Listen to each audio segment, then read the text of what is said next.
This is the pocket camera that makes your mirrorless setup look bulky. DJI just dropped the brand new Osmo Pocket 4, and it's not just a minor spec bump.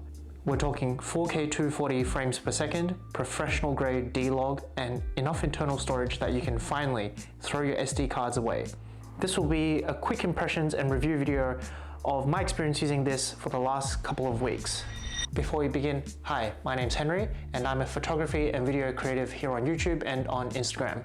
And for full transparency, this video is not sponsored and DJI are not paying me to make this video. So with that aside, let's get straight into it. This is my old Pocket 3 and it was Japan's best-selling camera for 11 months straight for a reason. So DJI had a massive task following it up with the Pocket 4. So under the hood, we still have that 1-inch CMOS sensor, but it's been completely retuned apparently for what DJI calls enhanced imaging. And with that, here are the top 5 new features worth highlighting on the new DJI Osmo Pocket 4. Feature 1, the image, full DLOG and dynamic range. So what's the biggest headline for filmmakers and serious content creators for the Pocket 4? DLOG, full DLOG, not just DLOG M, but the full fat DLOG. So this gives us 14 stops of dynamic range, and I found in my initial tests, the DLOG profile has been more forgiving and there's more flexibility when color grading in post. And the dynamic range, in my experience, is also improved. And for those who don't like color grading, there are new built-in film tones that mimic the Fujifilm aesthetic. But for me, I'm sticking with the all-new DLOG M for full cinematic flexibility. Feature 2, slow motion, 4K 240. Now let's talk about the wow factor, 4K 240. Most mirrorless cameras, including the one I'm filming on right now, the Sony a7 IV, they cannot do this type of slow motion. You can take a 1-second clip and turn it into a 10-second cinematic epic clip. The detail is crisp, and while it doesn't support DLOG unfortunately in this specific mode, the sheer utility of having this in your pocket is kind of crazy. Yes, it's a wow factor, but I personally will be using this sparingly. I don't need every clip to be super slow-mo. The general 4K 50 or 4K 60 on most cameras is generally enough most of the time. But in a pinch, 4K 200 and 4K 240 can definitely come in handy for those specific clips you really want to slow down. Feature 3, ActiveTrack 7.0. So if you're a solo filmmaker or a solo creator, ActiveTrack can be really handy. The Pocket 3 was good, but it could get confused in crowds.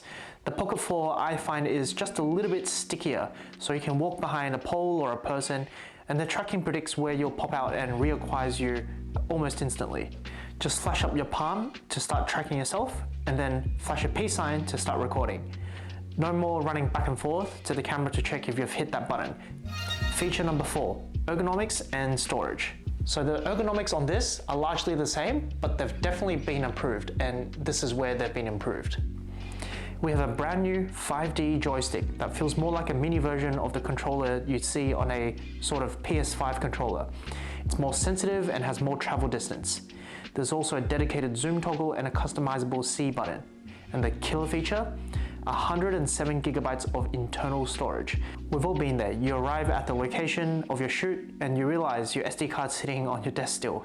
So with the Pocket 4, you can keep shooting. And with USB 3.1, you can offload that footage at 800 megabytes per second. Feature 5, battery, connectivity, and other features. We've also seen a slight bump in the battery life on the Pocket 4 compared to the Pocket 3, but with the advanced codecs and specs with this, the extra battery life can be negated depending on what type of video mode and or video setting you're shooting on. DJI has also included in the creator combo this new magnetic fill light along with the DJI Mic 3 and the wide lens converter. The light is small, but it's perfect for those late night situations where you just need a little pop of light on your face. And it runs directly off the camera's power, so no extra charging cables required. So, should you get the DJI Pocket 4 or the DJI Pocket 3?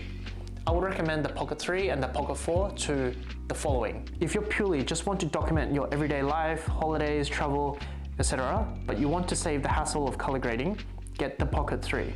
It's still an extremely capable vlogging camera, and you can probably get it for a good discount now that the stores are trying to clear stock of the Pocket 3 in favor of the Pocket 4. But if you take content creation and or filmmaking a little bit more seriously, then the Pocket 4 would be the way to go. The extra flexibility in color grading And in this price bracket of 600 US dollars, which is roughly 900 Australian dollars, there's no real competitor on the market for the type of specs you're getting on the Pocket 4, in my opinion. So this was just a short review and my first quick impressions of the past couple of weeks using the Pocket 4. If you like a more in-depth review, let me know. Otherwise, I'll see you in the next one.